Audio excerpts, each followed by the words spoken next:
Ramon Dias já tinha avisado. Vamos a passar. E os vascaínos acreditaram. Com certeza. 3-0 é o mínimo hoje. Ele falou, tá falado, não tem jeito. Ramon Dias é o cara. O homem é brabo. Tem dúvida?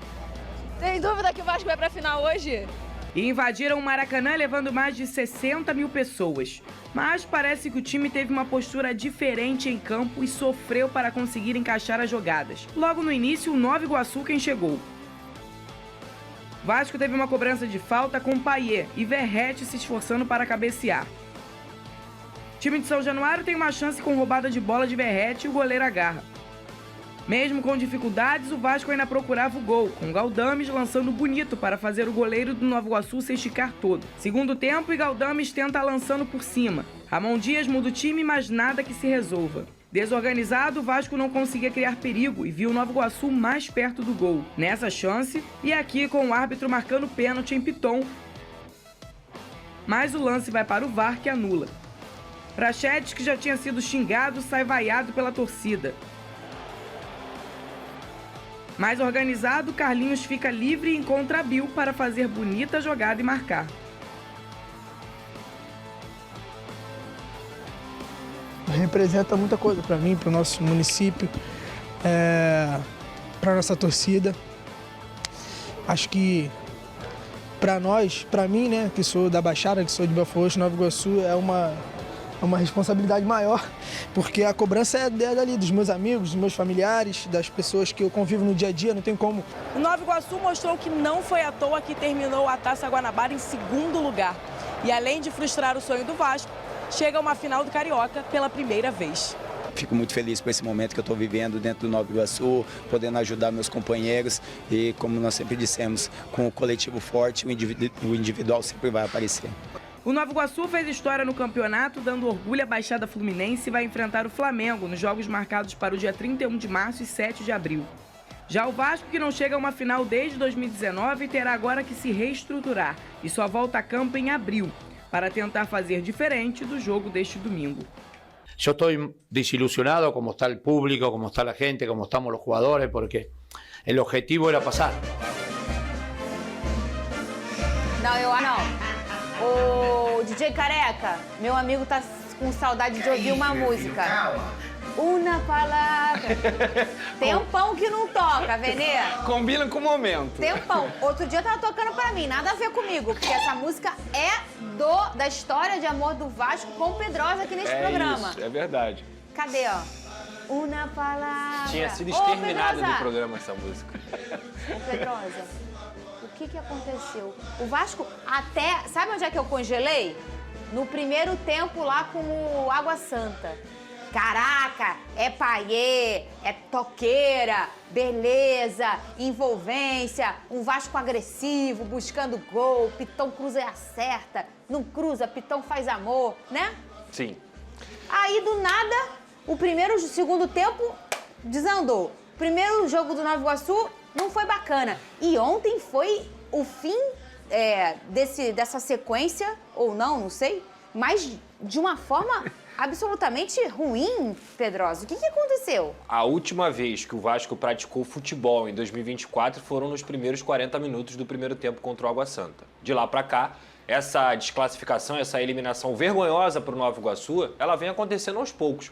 No segundo tempo contra o Água Santa, depois no próprio jogo contra o Nova Iguaçu no primeiro tempo, onde o Vasco poderia ter tomado 3, 4 gols com certa tranquilidade, e o Léo Jardim foi o melhor da partida. E mais uma vez, no último domingo, o famoso ontem, o Nova Iguaçu conseguiu uma classificação heróica. Primeiramente, antes de falar sobre o Vasco, eu quero parabenizar a equipe do Carlos Vitor, do Nova Iguaçu, extremamente bem organizada. Não dá para tirar o mérito do adversário, o Nova Iguaçu tem e muito mérito. Inclusive, a estratégia do Carlos Vitor, principalmente nesse segundo jogo, ela foi perfeita, picotou a partida, tinha vantagem do empate e jogou por uma bola no contra-ataque. Conseguiu achar, saiu vencedor e está na final com todos os méritos.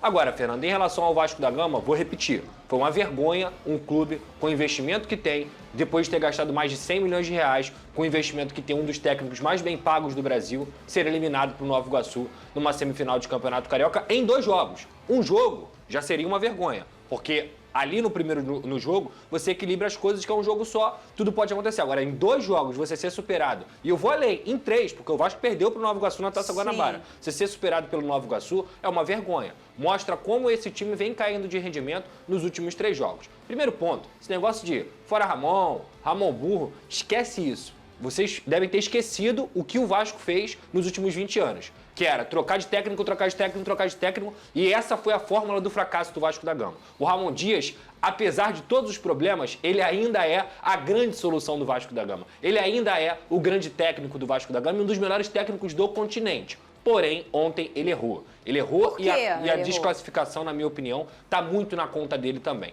Primeiro ponto, Praxedes. Não dá, Fernanda. O Praxedes, qualquer pessoa que acompanha o Vasco da Gama minimamente, precisa ser muito não, minimamente, sabe que o Praxedes não rende há meses. Não é um jogo, 2 jogos, 3 jogos, são meses do Praxedes sem conseguir render. E o Ramon Dias não só o colocou em campo na formação inicial, como ele insistiu com o Praxedes no segundo tempo por 20 minutos, quando o Praxedes fazia um jogo horroroso. E para piorar, ele tira o Galdames. O Galdames é o meio-campo do Vasco, junto com o Paê, que mais participa de gol. Sim. O que o Vasco estava precisando? Fazer gol, assistência, fazer gol. O Galdames, desde que chegou, ele está sempre participando de gol. Aí você deixa o Praxedes em campo e tira o Galdames no momento que você está precisando fazer gol. Como é que você entra com o Rojas em um jogo que você tem que vencer, onde o empate não é seu, e deixa o Paulo Henrique no banco? O Paulo Henrique nem entrou bem, tá? Mas ofensivamente não tem comparação entre um e outro. Não tem comparação. Ele volta para o 4-1-4-1 e não consegue jogar. O Vasco continua sendo uma equipe extremamente pobre na criação, principalmente do meio para frente, do meio para trás, até conseguir chegar ali na transição ofensiva.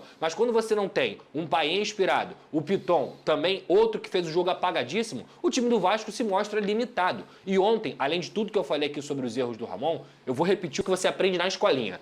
Passe, lançamento, domínio, cabeçada, finalização, do Paê ao Praxedes, coisa que irrita a torcida. Aí ontem, por exemplo, o Praxedes foi vaiado pela torcida enquanto ele ainda estava em campo.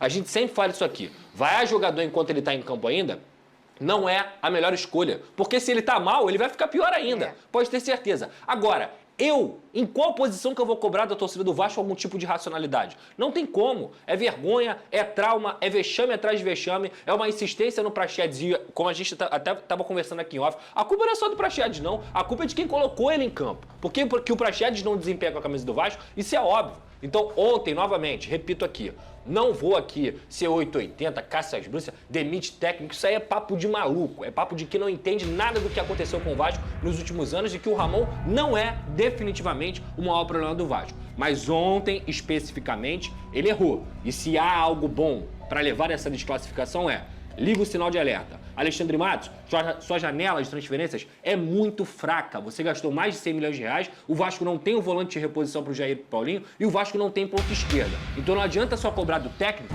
se você não dá material humano para ele. Trabalha. Tem a janela doméstica agora, se vira, porque o seu trabalho até aqui, o mago, é muito fraco.